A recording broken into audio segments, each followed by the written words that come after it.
ਅਤੇ ਲੱਭ ਰਹੇ ਨੇ ਆਪਣੀ ਮਾਤਾ ਜੀ ਦੀ ਜਨਮ ਭੂਮੀ।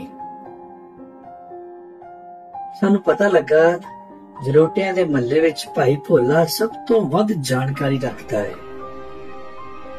ਤੇ ਅਸੀਂ ਭਾਈ ਭੋਲੇ ਨੂੰ ਫਿਰ ਲੱਭਣ ਨਿਕਲੇ।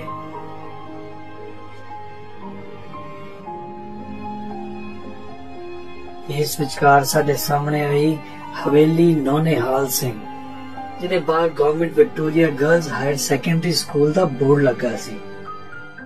ਬੜੀ ਪਿਆਰੀ ਹਵੇਲੀ ਸੀ, ਬੜੀ ਸੋਹਣੀ। ਅਸੀਂ ਭਾਗਾਂ ਵਾਲੇ ਸਾਂ ਕਿ ਸਾਨੂੰ ਭਾਈ ਭੋਲਾ ਹਵੇਲੀ ਦੇ ਥੜੇ ਤੇ ਮਿਲ ਗਿਆ। ਉਹਨਾਂ ਸਾਨੂੰ ਸਾਰੇ ਮਹੱਲੇ ਦੀ ਜਾਣਕਾਰੀ ਦਿੱਤੀ ਤੇ ਨਾਲੇ ਦੱਸਿਆ ਰਜੀਤ ਸਿੰਘ ਕਾਨੇ ਦਾ ਬੇਟਾ ਸੀ ਖੜਕ ਸਿੰਘ। ਹਾਂਜੀ, ਖੜਕ ਸਿੰਘ ਦਾ ਬੇਟਾ ਸੀ ਨੌਨੇਹਾਲ ਸਿੰਘ। ਹਾਂਜੀ, ਇਹ ਉਹਦਾ ਮੱਲ ਸੀ ਜਦੋਂ ਉਹ ਗਵਰਨਰ ਜਨਰਲ ਬਣਿਆ। ਹਾਂਜੀ, ਹਾਂਜੀ, ਉਹਨੇ ਇਹ ਮੱਲ ਕਿਹੜਾ ਸੀ, ਇਹ ਕੋਈ ਡੋਗਰਾ ਰਾਜਾ ਸੀ, ਉਹਨੇ ਇਹਦਾ ਸੰਗੇ ਬੁਨਿਆਦ ਰੱਖਿਆ ਸੀ ਤੇ ਉਹਨਾਂ ਦੇ ਦੌਰ ਦੇ ਵਿੱਚ ਬਣੇ। ਤੇ ਜਿਹੜਾ ਨੌਨੇਹਾਲ ਸਿੰਘ ਸੀ ਉਹ ਸ਼ਨਾਈ ਗੇਟ ਦੇ ਥੱਲੇ ਕਿਲੇ ਦੀ ਕਿਸੇ ਤੋਂ ਮਰ ਗਿਆ ਸੀ। ਮਰ ਗਿਆ ਤੇ ਛੱਜਾ ਸੁੱਟਿਆ ਗਿਆ ਸੀ। ਉਹ ਮਰ ਗਿਆ ਸੀ ਉੱਥੇ। ਉਹਨੂੰ ਇਹ ਪੌੜੀਆਂ ਅੰਦਰ ਜਾਣੀਆਂ ਨਸੀਬ ਨਹੀਂ ਸਨ।